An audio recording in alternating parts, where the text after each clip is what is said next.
तो आइए हम शुरू करते हैं पाषाण काल। पाषाण काल ये काल लगभग 5 लाख वर्ष ईसा पूर्व से लेकर के और 2500 ईसा या 3000 ईसा पूर्व तक चलता है। तो पाषाण काल 5 लाख ईसा पूर्व से लेकर के लगभग 3000 ईसा पूर्व तक चलता है। लेकिन अगर दक्षिण भारत की बात करें तो दक्षिण भारत में ये 1000 ईसा पूर्व तक चलता है। पाषाण काल हम मानव सभ्यता के इतिहास के उस काल को पाषाण काल कहते हैं जिस काल में मानव का जीवन मुख्य रूप से पाषाण यानी पत्थर यानी स्टोन से बने हुए टूल्स पे आधारित है। यानी मानव टूल्स पत्थर स्टोन से विभिन्न प्रकार का टूल्स बनाता था। उन टूल्स की सहायता से वो जानवरों का शिकार करता था और उन जानवरों का शिकार करके जानवरों के मांस से अपना पेट भरता था। तो मानव सभ्यता का वो कालखंड, मानव सभ्यता के इतिहास का वो कालखंड जिस कालखंड में मानव का जीवन पूरी तरह स्टोन यानी पाषाण से बने हुए विभिन्न प्रकार के उपकरण यानी टूल्स पे आधारित थे। उन्हीं टूल्स से वो जानवरों को मारता था, उसका मांस खाता था, उससे अपना पेट भरता था, उसका जीवन चलता था। तो उस पूरे कालखंड को हम पाषाण काल के नाम से जानते हैं। लेकिन पाषाण काल के इस पूरे दौर में अगर 5 लाख ईसा पूर्व से लेकर के अगर हम 1000 ईसा पूर्व तक या 3000 ईसा पूर्व तक जाए तो पाषाण काल के पूरे कालखंड में मानव का भौतिक जीवन एक समान नहीं रहा था। जब हम पूरा पाषाण काल को देखते हैं तो इस समय में मानव के भौतिक जीवन या जो मटेरियल लाइफ था, फिजिकल लाइफ था, वो पूरी तरीके से जानवरों के शिकार और जंगलों से एकत्र किए गए कंद मूल पे आधारित था। तो इसलिए इस कालखंड को, पूरा पाषाण काल के कालखंड को हम हंटिंग और गैदरिंग का काल कहते हैं। यानी इस काल में मानव हंटर था, वो जानवरों का शिकार करता था और गैदरिंग करता था किस चीज के, जो विभिन्न प्रकार के पेड़ से जुड़े हुए फल फूल और कंद मूल थे उसको संग्रहित करता था, उससे अपना जीवन यापन करता था। तो इस आधार पे हम पाषाण युग को 3 हिस्सों में बांटते हैं, पूरा पाषाण काल, मध्य पाषाण काल और नव पाषाण काल। पूरा पाषाण काल में मानव मुख्यतः शिकार और संग्रह पे उसका जीवन आधारित था।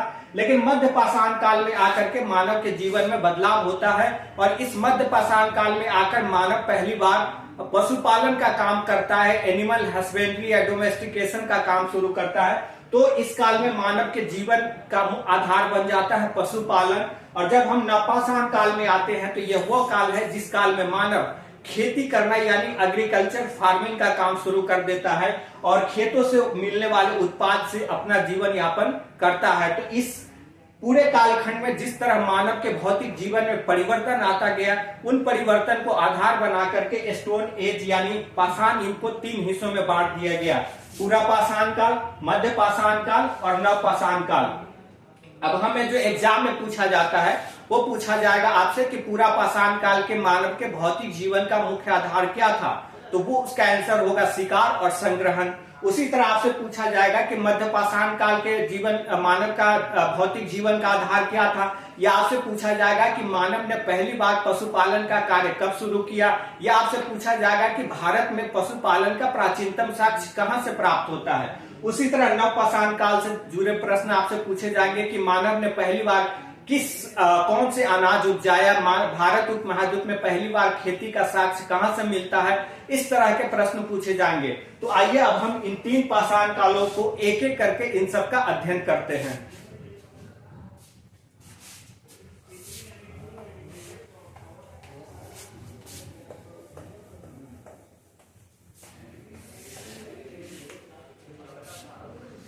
तो सबसे पहले हम देखते हैं पूरा पाषाण काल। पूरा पाषाण काल,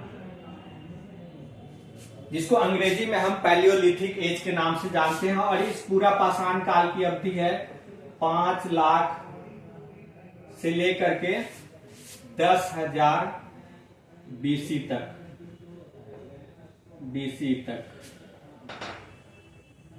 ये पूरा पाषाण काल की अवधि है 5 लाख। हालांकि कुछ किताब में आपको पाषाण काल, ये पूरा पाषाण काल 20 लाख ईसा पूर्व से लेकर के 10,000 ईसा पूर्व तक बताया जाता है। लेकिन मोटे तौर पे जो पुरानी एनसीईआरटी है उसमें 5 लाख से 10,000 ईसा पूर्व तक बताई गई है। और जो मान्य है वो यही है 5 लाख से 10,000 ईसा पूर्व। और पुरानी जो एनसीईआरटी है उसी को कॉम्पिटिटिव एग्जाम में प्रीफर किया जाता है। वैसे कुछ किताबों में आपको ये इसका काल अवधि पूरा पाषाण काल का 20 लाख ईसा पूर्व से लेकर के 10,000 ईसा पूर्व तक भी लिखा हुआ मिलेगा, लेकिन यहां हम 5 लाख ईसा पूर्व से लेकर के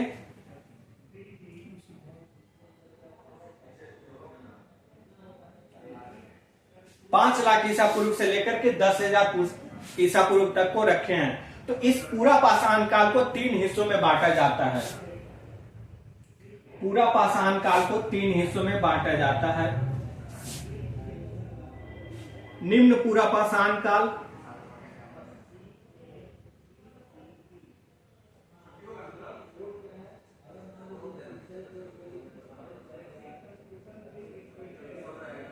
इसको हम कहते हैं lower palaeolithic age, lower palaeolithic as.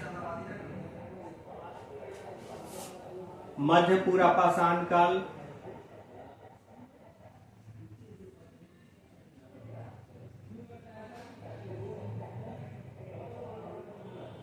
इसको हम कहते हैं मिडिल पैलियोलिथिक एज।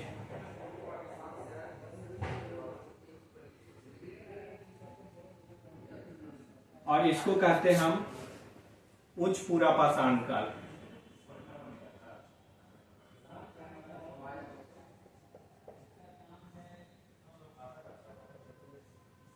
इसको हम कहते हैं upper palaeolithic age, upper palaeolithic age. तो हम पूरा पाषाण काल को 3 हिस्सों में बांट के पढ़ते हैं। लोअर पैलियोलिथिक एज या निम्न पूरा पाषाण काल, मध्य पूरा पाषाण काल जिसको हम मिडिल पैलियोलिथिक एज कहते हैं, और उच्च पूरा पाषाण काल हम जिसको अपर पैलियोलिथिक एज के नाम से जानते हैं। अब इन 3 पूरा पाषाण काल में हमें क्या जानना है? हमें इस 3 पूरा पाषाण काल में 3 चीजों को मुख्य रूप से जानना है। पहला हमको ये जानना है कि इन तीनों कालखंड में मानव था वो अपना जीवन यापन कैसे करता था, यानी उनकी भौतिक दशा क्या थी, उनकी भौतिक दशा क्या थी। मानव अपना जीवन यापन किस तरीके से करता था, यहाँ किस तरीके से करता था, यहाँ कैसे करता था और यहाँ कैसे करता था। दूसरा हमें यह देखना है कि इस कालखंड में मानव ने जो टूल्स, अलग अलग टूल्स बनाए थे पत्थर के, उस टूल्स के नाम क्या थे, यानी उनके जो उपकरण थे वो क्या थे, उपकरण के नाम क्या थे। और तीसरी चीजें हमें यह देखनी है कि इस कालखंड में मानव का निवास कहाँ था, या मानव का जो आवास था वो कहाँ रहता था और किस तरह का उसका आवास था। इन तीनों के बारे में हम ये 3 चीजें इन तीनों ही कालखंड के विषय में हमें पढ़ना है। तो निम्न पूरा पाषाण काल, अगर इसकी बात करें तो निम्न पूरा पाषाण काल आपको 5 लाख ईसा पूर्व से लेकर के और 1 लाख ईसा पूर्व तक है। ये निम्न पूरा पाषाण काल 5 लाख से 1 लाख बीसी तक है, यानी 5 लाख से 1 लाख ईसा पूर्व तक है। अगर मध्य पूरा पाषाण काल की बात करें तो ये आपका 1 लाख से 50,000 बीसी तक है। और उच्च पूरा पाषाण काल की बात करें तो ये 50,000 से 10,000 बीसी तक है, 10,000 बीसी तक है। ये 3 अलग अलग कालखंड है, निम्न पूरा पाषाण काल, मध्य पूरा पाषाण काल और उच्च पूरा पाषाण काल।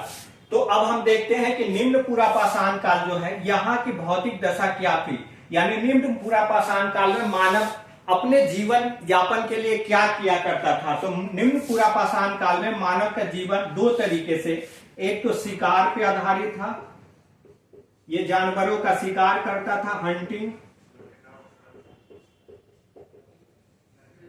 और दूसरा इनका जीवन था संग्रहण पे आधारित, शिकार और संग्रहण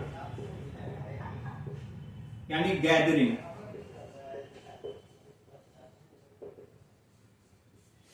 ये 2 इनके जीवन यापन के मुख्य साधन थे। शिकार करता था और संग्रहण करता था। शिकार ये जानवरों का करता था और संग्रहण करता था जो विभिन्न प्रकार के जंगली उत्पाद होते थे, फल फूल या कंदमूल, इन तरह के चीजों का ये संग्रहण करता था और इसी से ये अपना जीवन यापन करता था। अब हम ये देखते हैं कि अगर ये शिकार कर रहा था तो जानवरों के शिकार के लिए ये किन पत्थरों से बने किस तरह के टूल का इस्तेमाल करता था। उन कुछ टूल है उसका नाम हमें याद रखना है। तो एक है आपका हैंड एक्स, जिसको हम हिंदी में हस्त कुठार कहते हैं। हस्त कुठार कहते हैं। दूसरा आपका है चॉपर,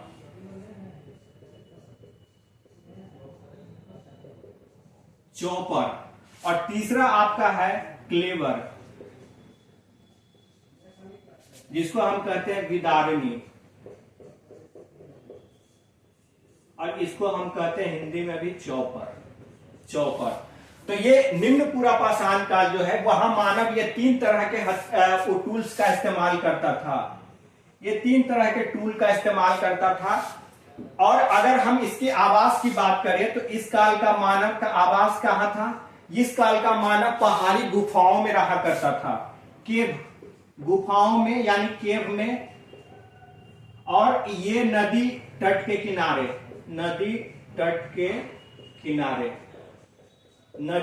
किनारे।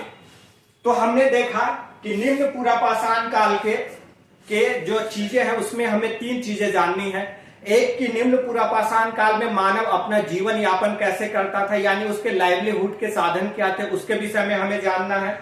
दूसरा हमें जानना है कि निम्न पूरा पाषाण काल के मानव किस तरह के टूल्स बनाते थे, यानी पत्थरों से वो किस तरह के उपकरण बनाते थे जिससे वो जानवरों का शिकार करते थे। ये दो बातें जाननी है। और तीसरी बातें हमें ये जाननी है कि इस काल के मानव कहाँ निवास करता था, कहाँ रहता था, कैसे विभिन्न प्रकार के जो जानवर थे या जो वर्षा तूफान था उससे अपने आप को कैसे बचाते थे।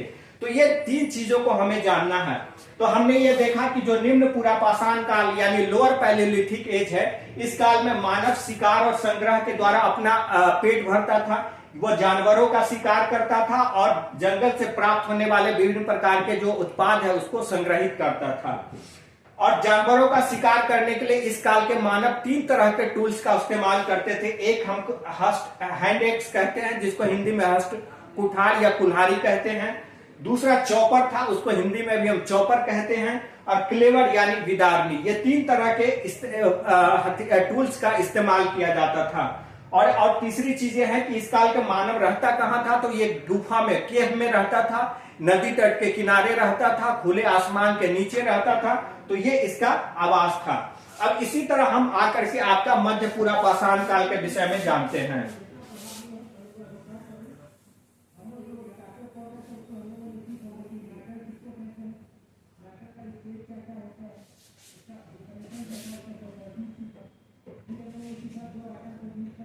एक और चीज जो हमें जाननी है वो है कि जो पाषाण काल के मानव है वो जिन तरह के टूल्स या उपकरण का इस्तेमाल करते थे वो उपकरण हमें खुदाई में प्राप्त हुई है। और उन जो उपकरण प्राप्त हुए हैं उसी के आधार पे हम इस काल के मानव के विषय में जानकारी प्राप्त करते हैं। तो भारत में जो पाषाण काल के मानव द्वारा इस्तेमाल किए गए जो पहला टूल्स या उपकरण प्राप्त हुआ है वो प्राप्त हुआ 1863 ईस्वी में। 1863 ईस्वी में प्राप्त हुआ। और ये कहां से प्राप्त हुआ? ये मद्रास के नजदीक पल्लवरम नामक स्थान है। पल्लवरम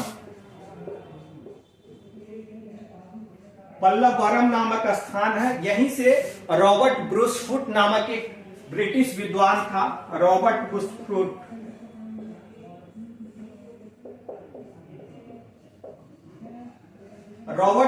फुट नामक एक विद्वान था, उसी ने खोजा था 1863 ईस्वी में मद्रास के नजदीक पल्लवरम नामक स्थान से रॉबर्ट ब्रूस फुट ने। और ये जो टूल था ये टूल था हैंड एक्स यानी कुल्हाड़ी।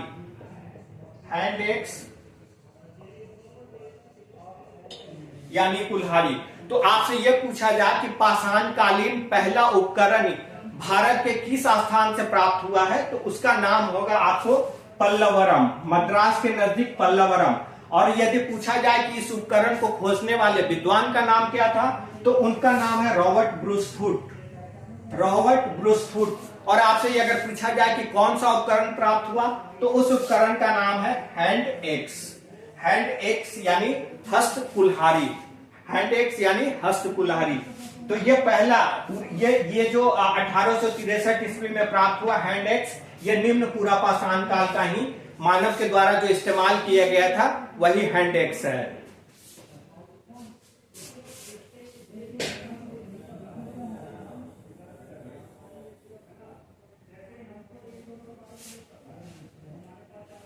अब हम देखते हैं मध्य पूरा पाषाण काल के विषय में।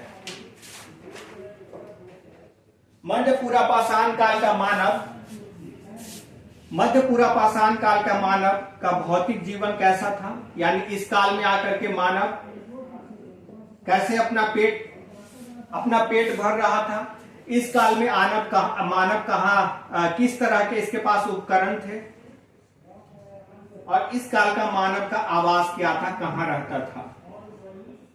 तो अगर हम मध्य पूरा पाषाण काल की बात करें तो मध्य पूरा पाषाण काल की जो भौतिक दशा है वो सेम वही थी जो कि इससे पहले लोअर पैलेलिथिक एज यानी निम्न पूरा पाषाण काल में थी। यानी मध्य पूरा पाषाण काल में भी जो मानव था वो शिकार और संग्रह से, हंटिंग और गैदरिंग के द्वारा अपने पेट भर रहा था।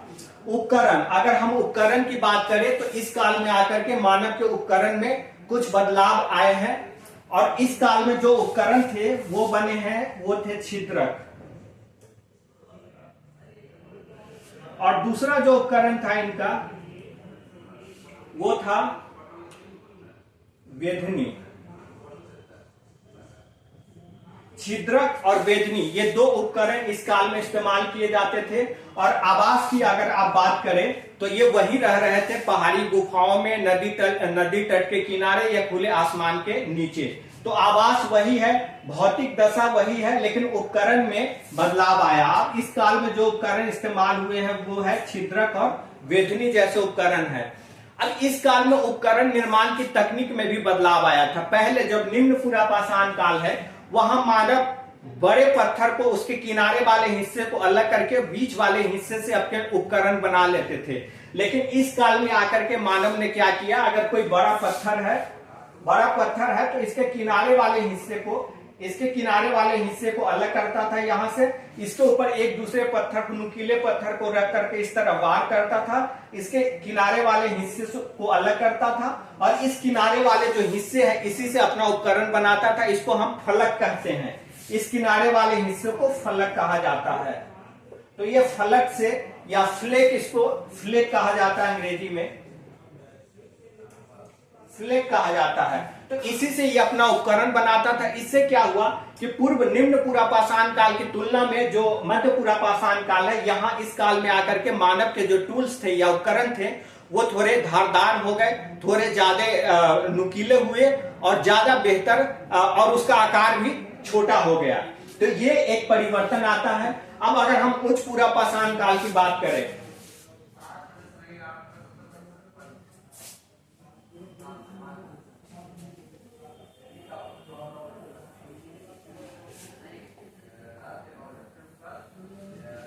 उच्च पूरा पाषाण काल में आकर के, उच्च पूरा पाषाण काल में भी मानव का जो भौतिक दशा था, अगर हम तीनों की बात करें,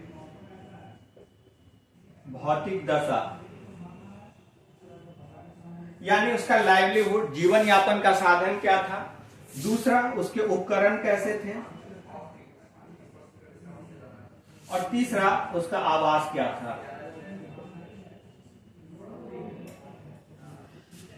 अगर आप भौतिक दशा की बात करें तो इस काल में भी मानव के भौतिक दशा में कोई परिवर्तन नहीं आया था। इस काल में भी मानव शिकार और संग्रह के द्वारा ही अपना जीवन यापन कर रहा था। लेकिन टूल्स, जो उपकरण है, उसमें परिवर्तन आया। और पहली बार, अभी पहले के दो काल में हमने ये देखा कि जो मानव है वो केवल स्टोन यानी पाषाण यानी पत्थर से ही अपने उपकरण बना रहे थे। लेकिन इस उच्च पूरा पाषाण काल में आकर मानव ने हड्डी से भी उपकरण बनाना शुरू कर दिया था। तो इस काल में आकर मानव पहली बार हड्डी और लकड़ी से भी उपकरण बनाना शुरू कर दिया था। इस काल में आकर के जो उपकरण थे उसके वो हड्डी और लकड़ी से भी बनने लगे थे। तो ये उच्च पूरा पाषाण काल में एक बड़ा परिवर्तन हम देखते हैं कि वो जो उपकरण निर्माण के जो रॉ मटेरियल्स थे, कच्चे पदार्थ थे, उसमें परिवर्तन आया। और परिवर्तन क्या आया कि अब हड्डी और लकड़ी से भी उपकरण बनाए जाने लगे। और इस काल में जो इसके मुख्य उपकरण थे वो थे बेधनी और खुरचनी।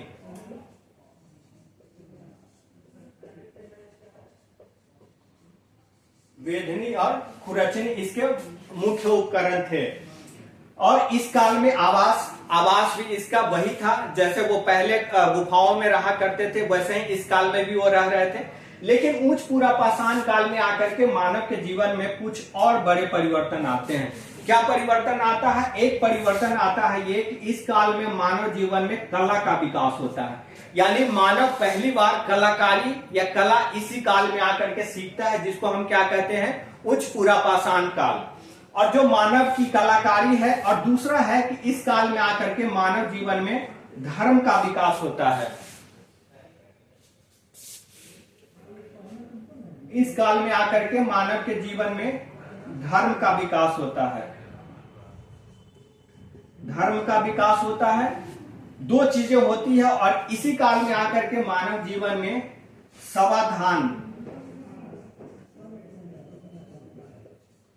समाधान का विकास होता है। यानी ये तीन चीजें मानव जीवन में पहली बार होती है। कला का विकास होता है, धर्म का विकास होता है, और समाधान यानी जो मानव सब है उसको दफनाने की प्रक्रिया पहली बार उच्च पूरा पाषाण काल में ही शुरू होती है। और एक चौथी चीज इस काल में आकर के शुरू होती है, वो कि मानव के द्वारा अग्नि की खोज की जाती है या अग्नि का आविष्कार किया जाता है।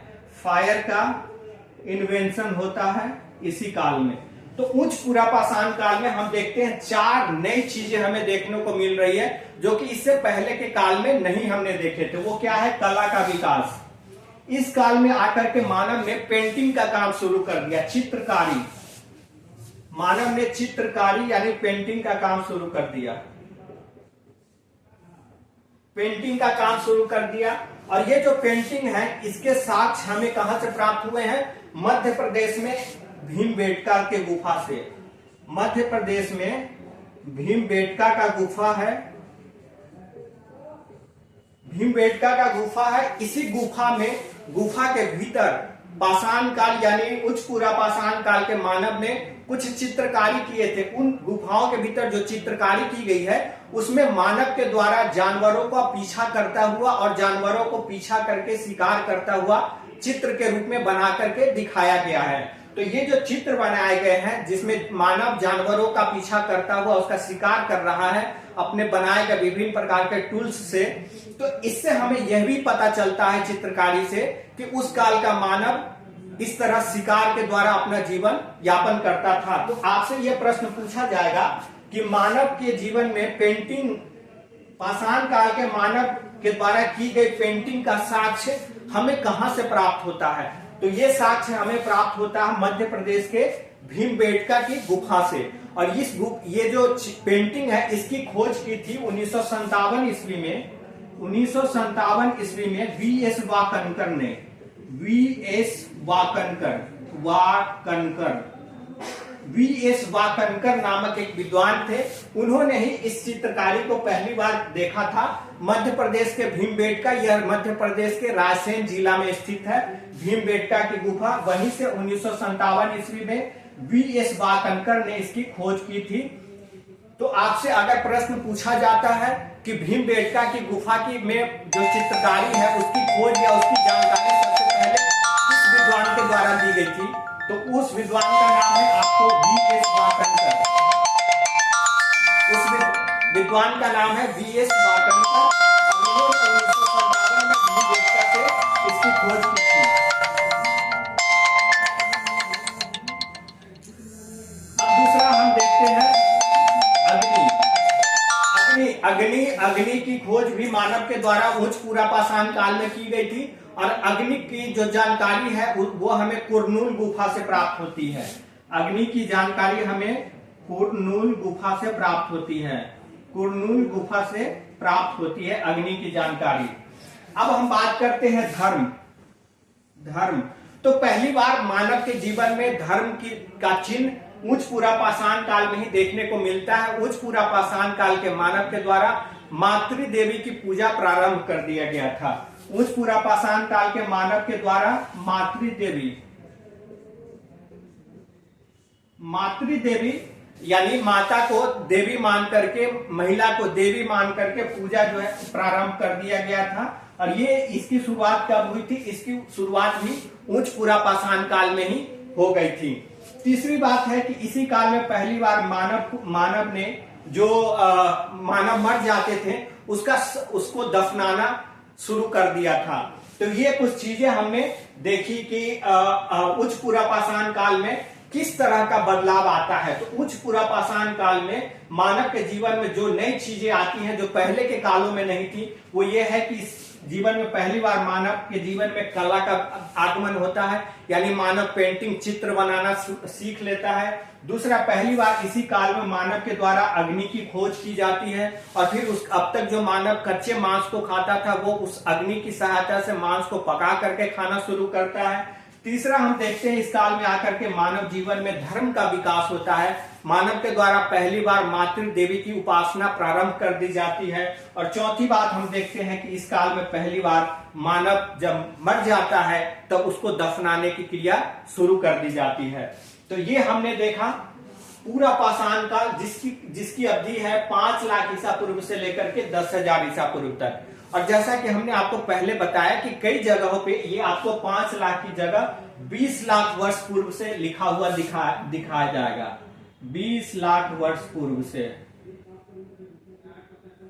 लेकिन आप उस पर मत जाइएगा, ये आपसे नहीं पूछा जाएगा कि 5 लाख पहले शुरू हुआ या 20 लाख पहले शुरू हुआ। ये आपसे एग्जाम में नहीं पूछा जाएगा। आपको ध्यान ये रखना है कि पूरा पाषाण काल में जो 3 हिस्सों में हम बांटते हैं, निम्न पूरा पाषाण काल, मध्य पूरा पाषाण काल और उच्च पूरा पाषाण काल, इस अलग अलग कालखंड के दौरान मानव जीवन की क्या क्या मुख्य बातें थी। मुख्य बात का मतलब हुआ मानव अपने जीवन यापन कैसे कर रहा था, उसका वो कहाँ निवास करता था, किस तरह के इलाकों में, किस तरह के क्षेत्रों में। और तीसरा, वो पत्थरों से जो उपकरण बनाते थे वो किस तरह के उपकरण होते थे। इन्हीं तीनों से आपसे प्रश्न पूछे जाएंगे। चौथा, आपसे प्रश्न ये पूछा जाएगा कि मानव ने पहली बार अग्नि की खोज कब की। तो उसका आंसर होगा उच्च पूरा पाषाण काल, जिसकी अवधि 50,000 से 10,000 ईसा पूर्व के बीच है। दूसरा, आपसे प्रश्न पूछा जाएगा कि मानव के जीवन में कला का प्रवेश कब हुआ। तो उसका आंसर भी उच्च पूरा पाषाण काल है। और इसकी कलाकारी की जानकारी हमें कहां से प्राप्त होती है? भारत में मध्य प्रदेश के रायसेन जिला में भीमबेटका की गुफा से प्राप्त होती है। और यहाँ की जो चित्रकारी की हमें जानकारी मिली है उसकी खोज 1957 ईस्वी में 1957 में वी.एस. वाकनकर नामक विद्वान ने की थी। और चौथी बात, आपको यह पूछा जाएगा कि समाधान की प्रक्रिया कब शुरू हुई। तो उसका आंसर भी है उच्च पूरा पाषाण काल। तो इस तरह हमने पूरा पाषाण काल को देख लिया, जिसकी अवधि 5 लाख ईसा पूर्व से लेकर के 10,000 ईसा पूर्व तक है। अब आगे हम मध्य पाषाण काल को देखते हैं।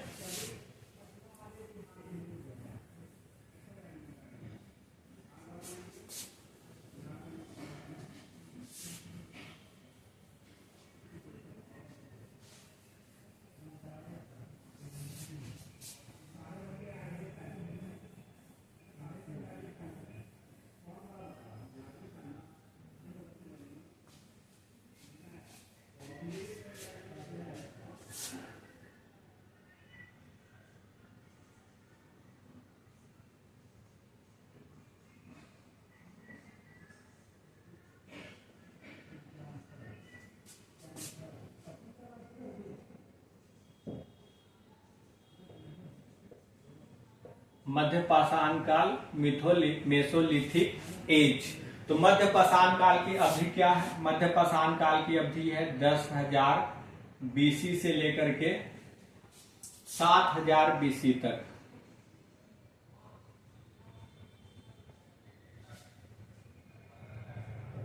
मध्य पाषाण काल की अवधि है 10,000 बीसी से लेकर के 7,000 बीसी तक।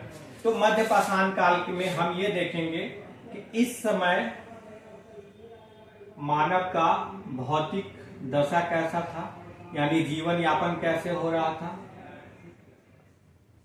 दूसरा हम देखेंगे इस काल के मानव के जीवन में किस तरह के उपकरण थे। तीसरा हम देखेंगे इसके आवास के बारे में।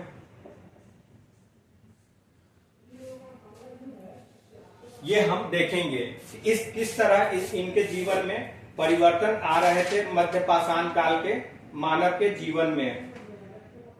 इसके अलावा हम देखेंगे इस काल में मृदभांड कला, मृद भांड कला को देखेंगे, और हम देखेंगे समाधान को देखेंगे।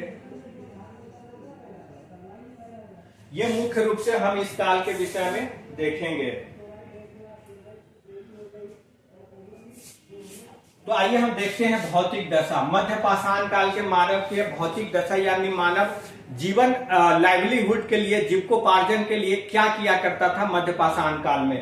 तो जैसा कि हमने आपको बताया था, पहले के काल में मानव मुख्य रूप से शिकारी और संग्राहक के रूप में अपना जीवन वो करता था, हंटिंग और गैदरिंग के रूप में अपना जीवन यापन कर रहा था।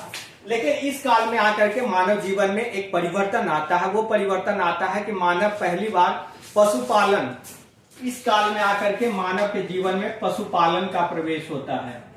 पशुपालन, पशुपालन एनिमल हस्बेंड्री या डोमेस्टिकेशन की शुरुआत पहली बार मध्य पाषाण काल में ही होती है। और मानव के द्वारा पहली बार जिस जानवर को पालतू बनाया जाता है, आप जानते होंगे, उसका नाम है कुत्ता। कुत्ता। इसके अलावा इस काल में मानव के द्वारा कुत्ता के अलावा भेड़, बकरी, इन सब चीजों को भी का पालन यानी उसको पालना मानव के द्वारा शुरू कर दिया जाता है। तो मानव के जीवन में एक नई शुरुआत हुई यहाँ, वो है आपका पशुपालन के रूप में। पशुपालन के कार्य शुरू हो गया मध्य पाषाण काल में आकर के। और आपसे ये और भारत के भीतर हम देखें तो पशुपालन का प्राचीनतम साक्ष्य हमें आदमगढ़ और बागोर से प्राप्त होता है। आदमगढ़ और बागोर, ये आदमगढ़ आपका मध्य प्रदेश में है और बागोर राजस्थान में। तो आपसे यह प्रश्न पूछा जाता है कि भारत में पशुपालन के प्राचीनतम साक्ष्य कहां से प्राप्त होते हैं, तो उसका आंसर होगा आदमगढ़ और बागौर। ये प्रश्न बार बार पूछा जाता है और जब भी आप देखेंगे तो ऑप्शन में कई बार दोनों ही रहेगा, कई बार इसमें से कोई एक रहेगा। तो आपको ये याद रखना है कि भारत में पशुपालन का प्राचीनतम साक्ष्य मध्य प्रदेश के आदमगढ़ और राजस्थान के बागौर से प्राप्त होता है। मानव के द्वारा पहली बार किस जानवर को पालतू बनाया गया था, तो उसका नाम है कुत्ता। ये आपको याद रखना है। दूसरा हम ये देखते हैं कि इस काल में मानव के द्वारा किस प्रकार के उपकरण बनाए जाते थे। तो इस काल में माइक्रोलिथ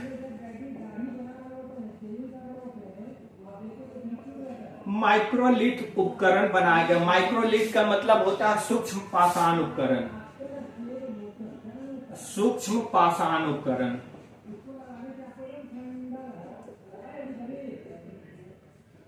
सूक्ष्म पाषाण उपकरण यानी कि पत्थर के छोटे छोटे उपकरण बनाए जाने लगे। और ये छोटे छोटे उपकरण से फायदा ये था कि जो छोटे छोटे बहुत तेजी से भागने वाले जानवर थे, उनका शिकार करना भी मानव के लिए संभव हो गया था। तो एक था कि सूक्ष्म पाषाण उपकरण बनाए जाने लगे मध्य पाषाण काल में। दूसरा था कि पहली बार मध्य पाषाण काल में प्रक्षेपास्त्र तकनीक का विकास हुआ। प्रक्षेपास्त्र तकनीक जिसको हम कहते हैं लॉन्चर जो है प्रक्षेपास्त्र तकनीक, तो ये लॉन्चर टेक्नोलॉजी जो है पहली बार इसी काल में आकर के डेवलप हुआ था। और जो पहला प्रक्षेपास्त्र तकनीक मानव के द्वारा इस्तेमाल किया गया था वो था आपका धनुष बाण यानी तीर धनुष। ये पहला प्रक्षेपास्त्र मानव के द्वारा इस्तेमाल किया गया था। तो अगर आपसे पूछे कि मानव के द्वारा किस काल में पहली बार तीर और धनुष का विकास किया गया था, तो ये आपका मध्य पाषाण काल है। तीसरा हम देखते हैं कि इसी काल में आकर के मृद भांड कला का विकास होता है, यानी मिट्टी के बर्तन बनाए जाने लगते हैं। मिट्टी के बर्तन, पहली बार मानव के द्वारा मिट्टी के बर्तन बनाए जाने लगते हैं। और एक चीज और, इसी काल के अंत में मध्य पाषाण काल के ही बिल्कुल आखिरी चरण में आकर के मानव बहुत सूक्ष्म छोटे स्तर पर कृषि की शुरुआत भी कर देता है। मतलब बहुत कम लोग कृषि का काम शुरू करते हैं, लेकिन अगर आप कहें तो एकदम छोटे स्तर पे कृषि की शुरुआत इसी काल में हो जाती है। लेकिन कृषि मध्य पाषाण काल में जीवन यापन का मुख्य पेशा नहीं है। इस काल में जीवन यापन का मुख्य पेशा पशुपालन और शिकार ही है। अभी कृषि मुख्य पेशा नहीं बना है, लेकिन कुछ छोटे से स्तर पे मानव के द्वारा कृषि का कार्य भी शुरू कर दिया जाता है और उसी के मद्देनजर कुछ बर्तन भी बनाए जाने लगते हैं। तो शुरू में जो ये बर्तन बनाए जाते हैं, ये बर्तन हाथ से बनाए जाते हैं। मिट्टी के जो मृदभांड का विकास होता है, वो मृदभांड का विकास आपका हाथ से होता है। हम आगे चलकर देखेंगे नवपाषाण काल में यही मिट्टी का बर्तन चाक पे बनना शुरू हो जाता है। कुम्हार के जो चाक है उसका विकास होता है और उस पे ये मिट्टी के बर्तन बनने लगते हैं और बेहतर मिट्टी के बर्तन बनने लगते हैं। इसी तरह इस काल में भी पहले काल की तुलना में मानव को दफनाने की जो प्रक्रिया थी वो लगातार चलती रही। तो मध्य पाषाण काल के बारे में हमने क्या देखा? मध्य पाषाण काल के बारे में हमने देखा वहां की भौतिक दशा को देखा, वहां के उपकरण को देखा, आवास को देखा। हाँ, आवास में अगर आप देखें तो पहली बार मध्य पाषाण काल में ही आकर के मानव के द्वारा झोपड़ी का निर्माण करना शुरू किया जाता है। झोपड़ी मानव पहली बार अपने रहने के लिए झोपड़ी यानी लकड़ी घास फूस से मानव अपने लिए एक झोपड़ी नुमा आवास बनाना शुरू कर देता है। तो ये भी एक इम्पोर्टेंट चीज डेवलप होती है मध्य पाषाण काल में मानव के जीवन में कि वो झोपड़ी का निर्माण शुरू कर देता है। इसके अलावा मानव के जीवन में पहली बार मृदभांड कला का विकास होता है, यानी वो मिट्टी का बर्तन बनाना शुरू कर देता है। और फिर समाधान की प्रक्रिया जो पहले चल रही थी वो इस काल में भी कंटिन्यू चलती रहती है। तो ये हमने देखा। और जो पशुपालन है उसमें पशुपालन का प्राचीनतम साक्ष्य भारत में आदमगढ़, मध्य प्रदेश के आदमगढ़ और राजस्थान के बागौर से प्राप्त हुआ है। अब हम आपको आते हैं तीसरा जो नवपाषाण काल है।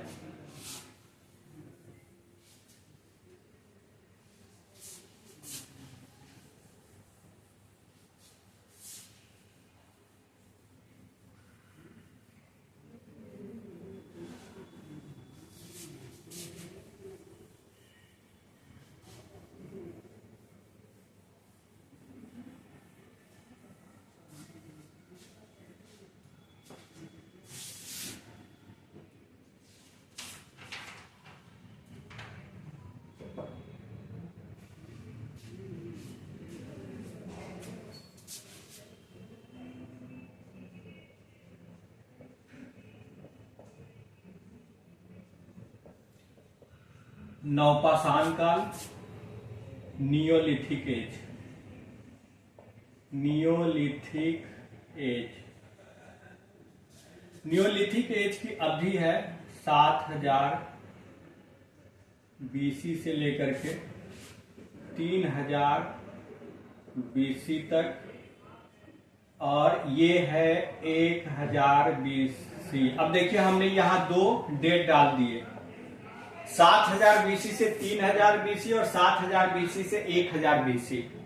अब ये क्या है कि नवपाषाण काल की मुख्य विशेषता क्या है? नवपाषाण काल की मुख्य विशेषता है एग्रीकल्चर, फार्मिंग यानी कृषि की शुरुआत। लेकिन ये जो हम कृषि की प्रक्रिया देखेंगे दक्षिण भारत में ये काम 1000 ईसा पूर्व में आकर के शुरू होता है। केवल भारत के दक्षिणी हिस्सा जो केरल है, तमिलनाडु है, आंध्र प्रदेश का इलाका है, इन इलाकों में ये काम 1000 के आसपास शुरू होता है। लेकिन भारत के शेष हिस्सों में ये काम 3000 ईसा पूर्व तक आकर के शुरू हो चुका होता है। तो ये 3000 ईसा पूर्व तक आकर के संपन्न हो चुका होता है। यानी 3000 ईसा पूर्व तक आते आते दक्षिण भारत को छोड़ करके भारत के शेष हिस्सों में कृषि कार्य, एग्रीकल्चर की शुरुआत हो चुकी होती है। लेकिन दक्षिण भारत में कृषि कार्य की शुरुआत 1000 ईस्वी तक जाकर के पूरा होती है। तो इसीलिए दक्षिण भारत के संदर्भ में अगर आप नवपाषाण काल की बात करें तो वो 1000 ईसा पूर्व तक जाता है, लेकिन शेष भारत के संदर्भ में अगर बात करें तो वो 3000 ईसा पूर्व तक जाता है। अब नवपाषाण काल के विषय में हमें क्या क्या पढ़ना है जरा उसको हम देखते हैं। तो नवपाषाण काल के विषय में पहले हमको पूर्व की तरह इसके भौतिक दशा को जानना है। भौतिक दशा का मतलब हुआ कि मानव अपना लाइवलीहुड या जीविकोपार्जन के लिए क्या किया करता था। उसके बाद हमको देखना है इस समय के मानव के उपकरण कैसे थे, उपकरण के बारे में जानना है। तीसरा, हमें आवास के बारे में जानना है। चौथा, हमें मृद भांड के बारे में जानना है।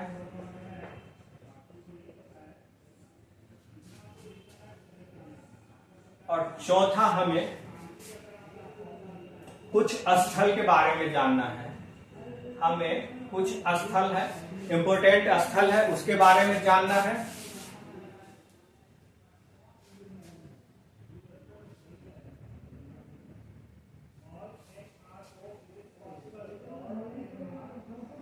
और इसके अलावा इसी काल में पहली बार वस्त्र निर्माण शुरू होता है और पहली बार समाज का विकास, समाज का विकास, ये हमें देखना है। तो आइए हम देखते हैं भौतिक दशा। नवपाषाण काल मानव सभ्यता के इतिहास का वो कालखंड है जिसमें मानव ने एग्रीकल्चर यानी कृषि का कार्य शुरू कर दिया था। अब मानव शिकार नहीं बल्कि कृषि के द्वारा अपना जीवन यापन करना शुरू कर दिया था। तो नवपाषाण काल की सबसे बड़ी बात यही है कि इस काल में आकर के मानव के जीवन में एग्रीकल्चर का प्रवेश हो गया। यानी जो मानव अब तक शिकार और पशुपालन के द्वारा अपना जीवन यापन कर रहा था, वही मानव इस काल में आकर के कृषि के द्वारा अपने जीवन यापन की शुरुआत कर देता है। तो ये एक एग्रीकल्चर की शुरुआत होती है। अब भारत में एग्रीकल्चर का जो पहला साक्ष्य मिला था वो मिला था आपको मेहरगढ़ से। मेहरगढ़ से कृषि की पहली साक्ष्य प्राप्त हुई थी और ये लगभग 7000 ईसा पूर्व का, 7000 BCE का। अब ये मेहरगढ़ वर्तमान का जो पाकिस्तान है, जो कि पहले भारत का हिस्सा था, उस पाकिस्तान के बलूचिस्तान जो प्रांत है, उसी बलूचिस्तान प्रांत में यह मेहरगढ़ नामक स्थल है। और यहाँ पहली बार कृषि की शुरुआत की जानकारी मिली थी। यहाँ के लोगों के द्वारा गेहूं और जौ की खेती की जाती थी। गेहूं और जौ की शुरुआत हुई थी। लेकिन हाल फिलहाल में लंबे समय तक यही माना जाता रहा कि भारतीय उपमहाद्वीप में कृषि का प्राचीनतम पहली बार कृषि का कार्य मेहरगढ़ में हुआ था।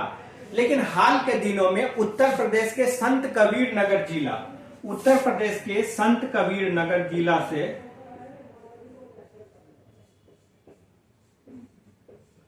उत्तर प्रदेश में एक जिला है संत कबीर नगर, और इसी जिला में एक जगह है लहुरा देव।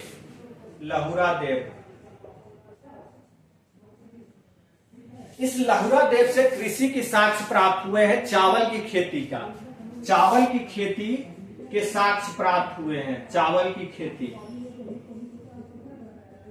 और ये जो चावल की खेती यहां जो शुरू हुआ, उसके बारे में कहा जाता है कि ये लगभग 8000 ईसा पूर्व में, 8000 BCE में ये शुरू हो गया था। मतलब जो पहले यहां हमने देखा कि मेहरगढ़ में कृषि की शुरुआत 7000 ईसा पूर्व में हो गई थी, तो इससे भी पहले संत कबीर नगर के लहुरा देव में 8000 ईसा पूर्व में एग्रीकल्चर का काम शुरू हो गया था और यहाँ चावल की खेती होती थी। तो अगर आपसे यह प्रश्न पूछा जाए कि भारत में चावल की खेती का प्राचीनतम साक्ष्य कहां से मिला है, तो उसका आंसर तो आपको लहुरा देव होगा, जो उत्तर प्रदेश के संत कबीर नगर जिला में है। लेकिन अगर सीधा पूछ लिया जाए कि गेहूं की पहली खेती शुरुआत कहां से हुई थी, तो उसका आंसर होगा आपका मेहरगढ़। लेकिन ओवरऑल अगर आपसे पूछ दिया जाए कि भारत में कृषि की शुरुआत सबसे पहले कहां हुई, तो वो कृषि की शुरुआत, अब उसका आंसर संत कबीर नगर का लहुरा देव होगा, क्योंकि यहाँ पे एग्रीकल्चर का काम 8000 ईसा पूर्व में ही शुरू हो गया था। तो यह हमने देखा कि मानव के जीवन में कृषि की शुरुआत हो गई थी इस काल में आकर के। अब अगर मानव ने कृषि की शुरुआत कर दी थी, तो तो इससे हमें कुछ चीजें और समझ में आती है। अगर आप एग्रीकल्चर का काम शुरू कर रहे हैं, यानी एक जगह आप खेती कर रहे हैं, तो अब आपको उस खेती का लाभ लेने के लिए वहीं आसपास में रहना पड़ेगा। मानव पहले जब तक वो जानवरों का शिकार करता था या पशुपालक था, तब तक वो एक जगह से दूसरी जगह भटकता रहता था। लेकिन जब उसने एग्रीकल्चर की शुरुआत कर दी, तब उसने एक ही जगह रहना शुरू कर दिया। जब मानव एक ही जगह रहना शुरू कर दिया, तो इससे क्या विकास हुआ? इससे हुआ गांव का विकास। इससे क्या हुआ? गांव का विकास हुआ। तो गांव का विकास पहली बार नवपाषाण काल में हुआ, और जब गांव बना तो गांव के बनने से ही समाज का विकास हुआ। यानी बहुत सारे लोग जब एक जगह रहने लगे तो उससे ही गांव और समाज का विकास हुआ। और ये गांव और समाज के विकास का मुख्य आधार क्या था? मुख्य आधार था ये कि मानव के भौतिक जीवन में परिवर्तन आया था, और वो परिवर्तन एग्रीकल्चर फार्मिंग के रूप में यानी कृषि के रूप में हुई थी। और कृषि अगर शुरू हो गया तो कृषि के जो उत्पाद है उसका लाभ लेने के लिए आपको एक निश्चित जगह पे रहना ही पड़ेगा। तो इससे क्या हुआ? गांव का विकास हुआ, और सामाजिक जीवन का विकास हुआ, और फिर सामाजिक व्यवस्था का विकास हुआ। जब मानव ने कृषि कार्य करना शुरू कर दिया, तो जो खेती के उत्पाद थे, जो उपज थे, उसको रखने के लिए उसे बर्तन भी चाहिए, तो उसने बर्तन बनाना भी शुरू कर दिया। तो इसी काल में आकर के चाक का आविष्कार हुआ। चाक, आप गांव में देखते होंगे कि गांव में जो कुम्हार होते हैं वो एक गोले से चाक पर, इस तरह का गोला सा चाक होता है, और इसी पे वो मिट्टी के बर्तन बनाते, ये चाक घूमता रहता है और उसी पे मिट्टी का बर्तन बनाया जाता है। तो जैसा कि हमने आपको पहले कहा, मध्य पाषाण काल में जो मृद भांड थे वो छोटे स्तर पे और हाथ से बनाए जाते थे, लेकिन इस काल में व्यापक स्तर पे एग्रीकल्चर का काम शुरू हो गया था। तो अब उस कृषिगत जो उत्पाद थे, जो भी वो उपजाते थे, उसको रखने के लिए उसे बर्तन की जरूरत या सामान की जरूरत थी। तो इस तरह उस सामान के वो उत्पाद को रखने के लिए उन्होंने मृद भांड का विकास किया। तो ये मृद भांड इस काल में आकर के चाक पर बनने लगे थे। तो एग्रीकल्चर की शुरुआत के साथ ही मानव जीवन में परिवर्तन आ गया कि वो अस्थायी रूप से जीवन यापन करने लगा। इससे गांव का विकास हुआ, समाज का विकास हुआ। उसको बर्तन की जरूरत थी तो चाक और मृद भांड आ गए। और फिर वो मानव का उपकरण को हम देखें तो इस काल में मानव के उपकरण पहले की तरह ही थे, लेकिन एक परिवर्तन आया कि इस काल में मानव ने जो उपकरण थे उसको पॉलिशदार बनाया, पॉलिशदार हो गए। मानव के उपकरण पॉलिशदार हो गए, यानी मानव के जो टूल्स थे पत्थर के या अलग अलग चीजों के, उसको अब पत्थर के टूल्स को एक पत्थर को दूसरे पे रगड़ करके उसको चमकीला बनाया जाने लगा, जिससे वो पॉलिशदार उपकरण कहे जाने लगे। तो ये एक परिवर्तन आया। आवास के रूप में हम देखते हैं, तो आवास के रूप में हम देखेंगे तो इस काल में मानव के द्वारा आवास बनाए जाने लगे थे, झोपड़ी बनाए जाने लगे थे। और इसके साथ आपको जम्मू कश्मीर के गुफकराल और बुर्जहोम से दो स्थलों से प्राप्त हुए हैं। जम्मू कश्मीर में दो स्थल है, गुफकराल और बुर्जहोम।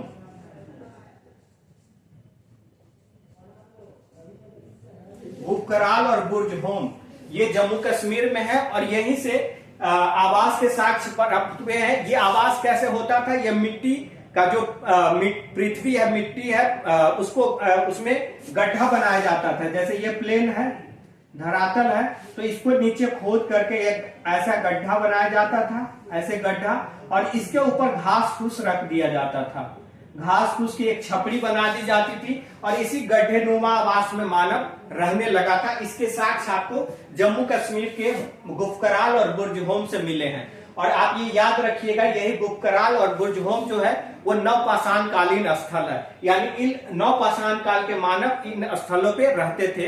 ये एग्जाम में पूछा जाता है कि बुर्जहोम और गुफकराल नवपाषाण काल के किस काल के स्थल है, तो वो आपको आंसर देना होगा नियोलिथिक एज या नवपाषाण काल। और बुर्जहोम ही वह जगह है जहां से मानव के जो शव थे उसके साथ ही कुत्ते को दफनाने के साक्ष्य भी प्राप्त होते हैं। इससे यह अंदाजा लगाया जाता है कि जो कुत्ते को पालने वाला मालिक था, उसका मालिक जब मर जाता था तो उसके साथ ही वो जो कुत्ता था उसको भी मार करके दफना दिया जाता था। और इससे ऐसा पता चलता है कि मानव के द्वारा परलोक में विश्वास किया जाने लगा था।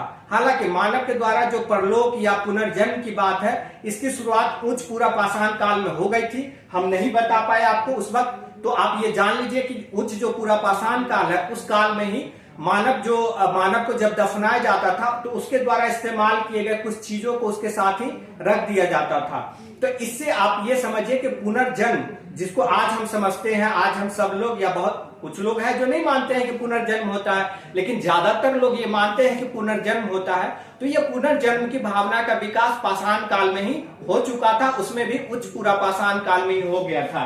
नव पाषाण काल में आकर के क्या होता है कि जो मानव कुत्ता पाल रहा होता है, उस मानव की जब मृत्यु हो जाती है तो उसके साथ ही उसके कुत्ते को मार करके भी दफना दिया जाता है। तो यह भी एक तरह से पुनर्जन्म में विश्वास की धारणा की पुष्टि करता है।